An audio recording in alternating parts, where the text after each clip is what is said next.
নমস্কার, আমার আপনজনেরা রুদ্রবার্তায় আপনাদের সকলকে স্বাগত জানাই। আমি রুদ্রপ্রসাদ ব্যানার্জি। হিন্দুদের বিরাট জয় এবং সেই জয়ের আনন্দ আপনার মনের মধ্যেও অনেকখানি সঞ্চারিত হবে পুরো প্রতিবেদনটা দেখার পরে।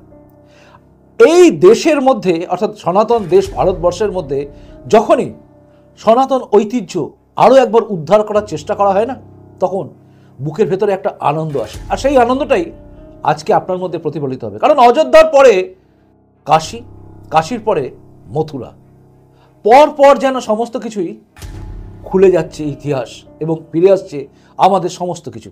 চলুন শুরু করা যাক এই মুহূর্তের রুদ্রবার্তা।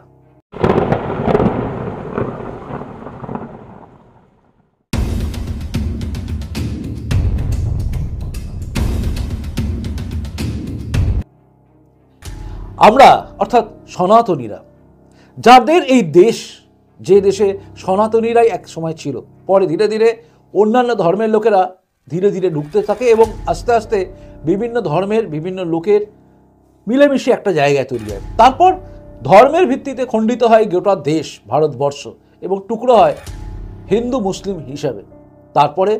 তারপরেও এই দেশ আমাদের সেকুলার থাকে, কারণ আমরা সবাইকে নিয়ে চলতে ভালোবাসি। কিন্তু সেই দেশেই আমরা যখন দেখি আমাদের আরাধ্য দেবদেবীদের মূর্তি মন্দির ভেঙে দেওয়া হয়েছিল মোগল সম্রাটদের সময় থেকে, তখন আমরা দেখি আর ভাবি কবে পুনরুদ্ধার করা হবে।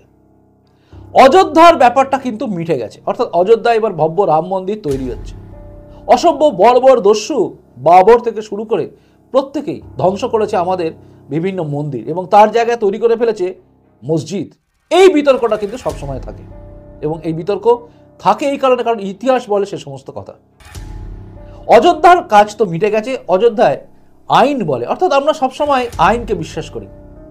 বামিয়ান মূর্তিকে, বৌদ্ধ মূর্তিকে যেভাবে ভেঙে গুঁড়িয়ে দেওয়া হয়েছে, যেভাবে পাকিস্তানের বুকে একের পর এক হিন্দু মন্দির ভেঙে গুঁড়িয়ে দেওয়া হয়েছে, প্রায় 400টার ওপর মন্দিরকে ভেঙে নষ্ট করে দেওয়া হয়েছে, ভারতবর্ষ কিন্তু কোনোদিন এর জোর করে দখল করে নেওয়ার ব্যাপারে বিশ্বাস করে না। করে কি? আদালতের ভরসায় থেকে যায়। আদালত কি রায় দিচ্ছে তার দিকে তাকিয়ে থাকে, যার জন্য এই ভারতবর্ষের বুকে অযোধ্যা মামলা অর্থাৎ রামচন্দ্রকেও নিজের জায়গা ফিরে পেতে, রাম জন্মভূমি ফিরে পেতে আদালতের অপেক্ষায় টেন্টে থাকতে হয়, মানে তাঁবুতে থাকতে হয়। আমরা দেখি অবশেষে বিচার হয়, আদালত মানে সুপ্রিম কোর্টের নির্দেশে অযোধ্যায় রাম মন্দির তৈরি হচ্ছে এবং শেষও এসছে। আগামী 22শে জানুয়ারি উদ্বোধন হবে, আমরা সবাই যাব। সেরকম একটা দিন যখন তৈরি হয়ে গেছে, আরেকদিকে যখন কাশীতে আপনারা জানেন যে এখানে জ্ঞানব্যাপী মন্দির নিয়ে কি অবস্থা চলছিল এবং জ্ঞানব্যাপী মন্দির নিয়ে কোর্টের রায় এবং সার্ভেও হয়েছে, তার রিপোর্ট জানা যাবে এবং তারপর কি ফয়সলা হচ্ছে আমরা সব জানতে পারবো।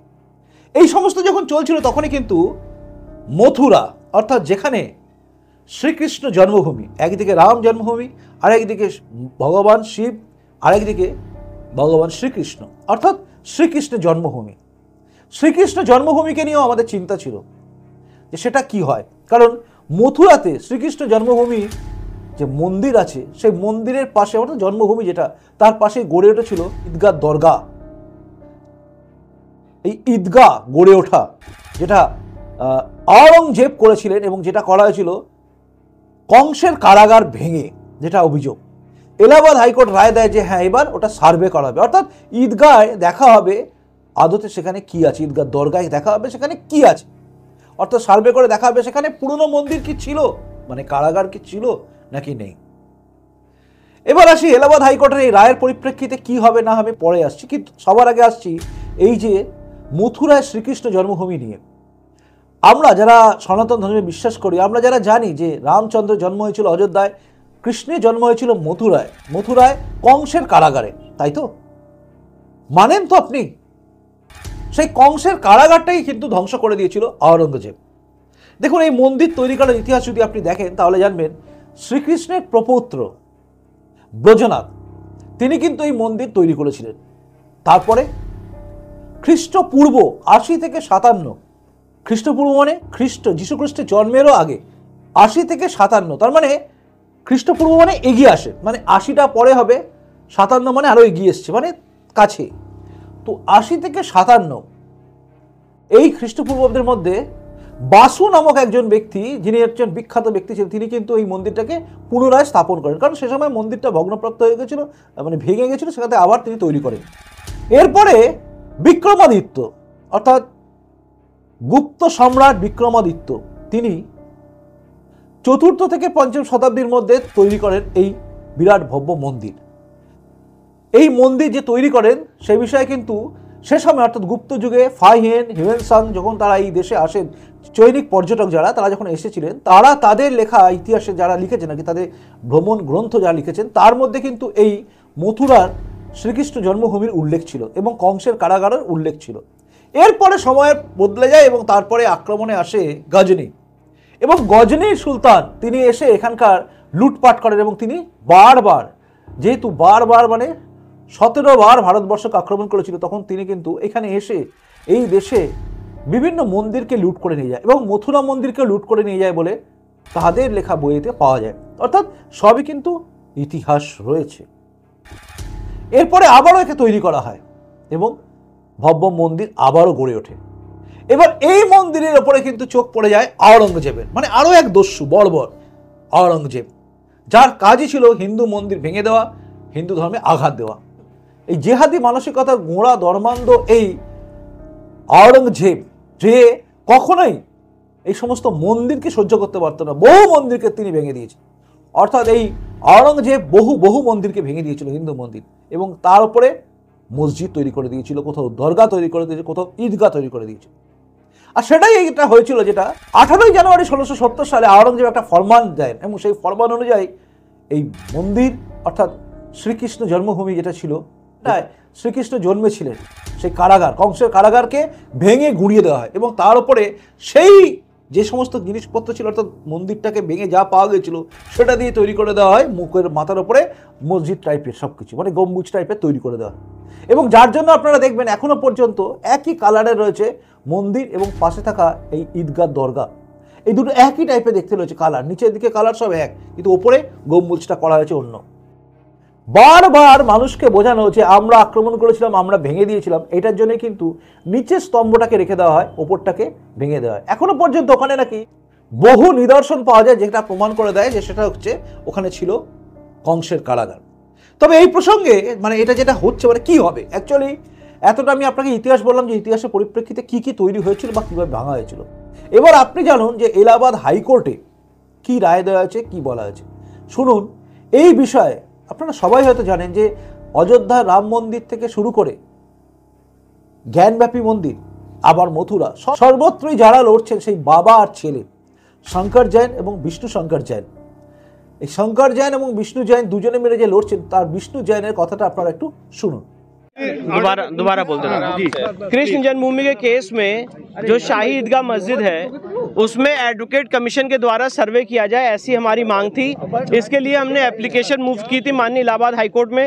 एप्लीकेशन का नंबर है एप्लीकेशन 130 का। उस एप्लीकेशन को अलाउ करते हुए आज माननीय इलाहाबाद हाईकोर्ट ने हमारी एप्लीकेशन अलाउ कर दी है और ये कहा है कि वहाँ पे एडवोकेट कमीशन का सर्वे जारी किया जाए। एडवोकेट कमीशन के सर्वे में कौन कौन होगा, कितने मेंबर पैनल बने, कितने बजे से होगा, कौन कौन उसमें जाएगा, वो सारे मोडालिटीज कोर्ट 18 दिसंबर को तय करेगी। अच्छा, कितनी बड़ी जीत मानते हैं ये, क्योंकि जिस तरह की मांग कर रहे हैं? देखिए, मैं एक वकील हूँ और एक लॉयर होने के नाते मेरी ड्यूटी है कि जो केस के हमारे फैक्ट्स हैं उसको और पुख्ता किया जाए, और उसके लिए हमने ये एप्लीकेशन मूव की थी ऑर्डर 26 रूल 9 में, जिसको आज माननीय न्यायालय ने अलाउ किया। अच्छा, क्या आपने दलील दी थी उस समय की किस तरह से जो है अयोध्या में भी इस तरह से किया? देखिए, हमारे मेन फैक्ट्स ये थे कि ये ऐसा जटिल केस है जिसके लिए वस्तु स्थिति तय करना बहुत जरूरी है, जिसके लिए स्पॉट पोजीशन तय करना।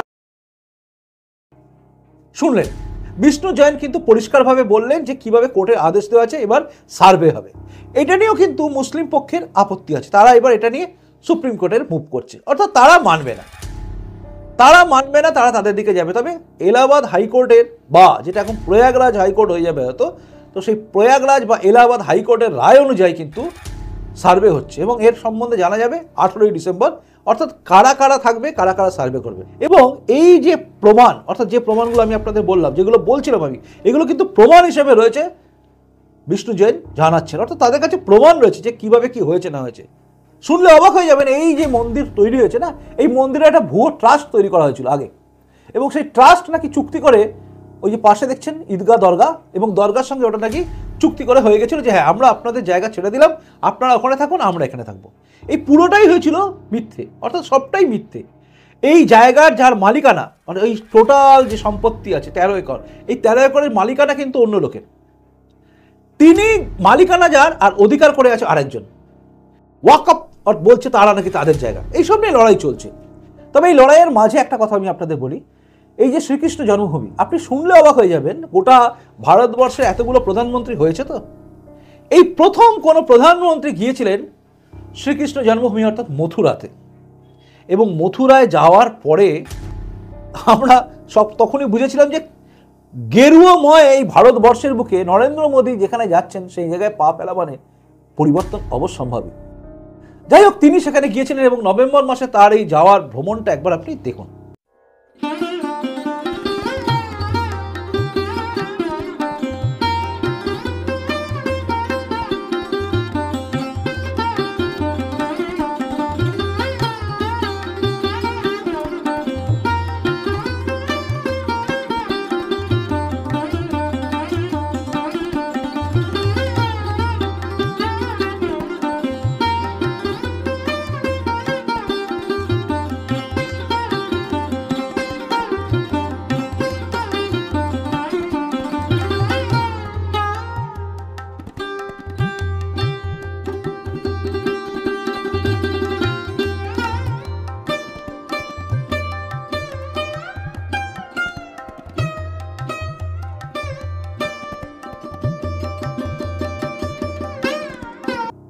দেখলেন, অর্থাৎ নরেন্দ্র মোদী প্রথম প্রধানমন্ত্রী যিনি গেলেন, তার আগে কেউ যায়নি। অর্থাৎ বিতর্কিত ব্যাপার, আমি যাব না বাবা, এই ব্যাপারটা ছিল, মানে ধরি মাছ নাচিয়ে পানি, প্রধানমন্ত্রী থাকবো কিন্তু সেকুলারিজম দেখাতে গিয়ে ওদিকে যাব না। কিন্তু নরেন্দ্র মোদী ধার ধারেন না কারণ তিনি গিয়েছিলেন। আবার শ্রীকৃষ্ণ জন্মভূমি নিয়ে কিন্তু বলেছিলেন যোগী আদিত্যনাথ, যেহেতু উত্তরপ্রদেশে সবকিছু, মথুরা উত্তরপ্রদেশে, কাশী উত্তরপ্রদেশে, অযোধ্যা উত্তরপ্রদেশে। যোগী আদিত্যনাথ কি বলেছেন একবার শুনুন। हमने कहा था अयोध्या में प्रभु राम का भव्य मंदिर निर्माण का कार्य प्रारंभ कराएंगे। मोदी जी ने कार्य प्रारंभ करा दिया है ना, खुश हैं? अयोध्या में राम मंदिर बनने से खुश हैं सभी लोग। और अभी काशी में भगवान विश्वनाथ का धाम भी भव्य रूप से बन रहा है, आपने देख लिया ना। और फिर मथुरा वृंदावन कैसे छूट जाएगा, वहां पर भी काम भव्यता के साथ आगे बढ़ चुका है। শুনলেন, যোগী আদিত্যনাথ কিন্তু পরিষ্কার করে বলে দিয়েছিলেন যে এবারে মথুরা। তাই আমরা মথুরায় যে হতে চলেছে যেটা, সেটা দেখে আমরা খুশি হলাম। অর্থাৎ অবশেষে হয়তো একদিকে যেরকম রামলালা টেন্টে থাকতে থাকতে আদালতের নির্দেশে, সনাতন দেশে ভারতবর্ষে আদালতের নির্দেশে রাম মন্দির তৈরি হলো। সনাতন দেশ এই ভারতবর্ষে নন্দী আজ অপেক্ষা করে থাকে কবে জ্ঞানব্যাপী মসজিদ, যেটা মন্দির, সেখান থেকে শিবলিঙ্গ অর্থাৎ ভগবান শিবকে দেখতে পাওয়া যাবে, তার আশায় নন্দী আজ অপেক্ষায় আছে। ঠিক সেভাবেই কংসের কারাগার, যেখানে জন্ম হয়েছিল ভগবান শ্রীকৃষ্ণের, সেই কারাগারকে ভেঙে মাটিতে গুঁড়িয়ে দিয়ে তার উপরে তৈরি করা গম্বুজ কবে যে উদ্ধার পাবে এবং কবে যে আমরা দেখতে পাবো সেখানে ভগবান কৃষ্ণের সেই জন্মস্থান, দেখার অপেক্ষায় আমরা থাকি। ভাবতে অবাক লাগে না? আপনি কমেন্টস করে জানাবেন আপনার কেমন লাগে। অর্থাৎ এইগুলো ভাবলে আপনার কেমন লাগছে যে আমরা ভগবান শ্রীকৃষ্ণ, ভগবান শ্রী রামচন্দ্র, ভগবান শিব, এদের সবাই আরাধনা করি, কিন্তু তারাই আটকে থাকে আইনের প্যাচে। অবশ্য আমরা সংবিধান মেনে চলি, আমরা আইন মেনে চলি, তাই আইনের অপেক্ষায় থাকি কি হয়। এবার আপনি বলুন আপনার কি মনে হচ্ছে। আপনার মতামত অবশ্যই কমেন্ট বক্সে কমেন্ট করে জানান। আর প্রতিবেদনটা যদি মনে শেয়ার যোগ্য তাহলে সবাইকে শেয়ার করবেন। যদি মনে করেন গর্ব বোধ করছি তবেই শেয়ার করবেন, নয়তো শেয়ার করবেন না। শুধুমাত্র দেখবেন, লাইক করবেন আর চলে যাবেন। আর যদি মনে হয় আপনি গর্ব অনুভব করছেন, আবারও বলছি, শেয়ার করে সবাইকে জানাবেন যে হ্যাঁ গর্বের দিন আজকে। কারণ অবশেষে রাম মন্দির, এদিকে আমাদের কাশী বিশ্বনাথের মন্দির এবং মথুরার শ্রীকৃষ্ণ জন্মভূমি পুনরুদ্ধারের কাজ কিন্তু দ্রুত গতির সঙ্গে এগোবে এবার আমার মনে হচ্ছে। কারণ সার্ভে করলে কি বেরোবে, মোটামুটি একটা কথা বলা যায়, সেটা হচ্ছে এই ভারতবর্ষ পূর্ণভূমি, সনাতন ভূমি, এখানে মাটি খুঁড়লে দেবতার মূর্তি পাওয়া যাবে, তাই না? আসি, যদি এই চ্যানেলটা ভালো লাগে তাহলে অবশ্যই চ্যানেলটা সাবস্ক্রাইব করে আমার আপনজনে তারপর জানেন। প্রতিবেদন ভালো লাগলে লাইক করবেন। এখনকার মতো আসি, খুব খুব খুব ভালো থাকুন। নমস্কার, বন্দে মাতরম, ভারত মাতা জয় হোক, জয় হিন্দ।